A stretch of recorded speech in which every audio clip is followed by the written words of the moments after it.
بسم اللہ الرحمن الرحیم۔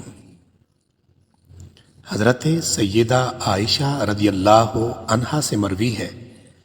کہ رسول اللہ صلی اللہ علیہ وآلہ وسلم اپنے گھر والوں میں سے کسی کو بیماری سے اللہ کی پناہ میں دیتے یعنی دم کرتے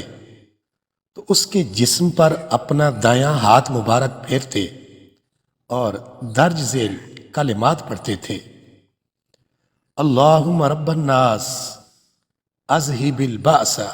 واشف انت الشافی لا شفاء الا شفاؤک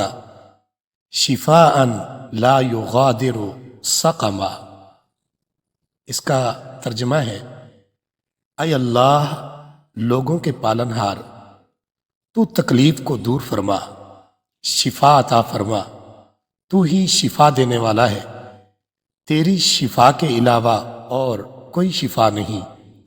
ایسی شفا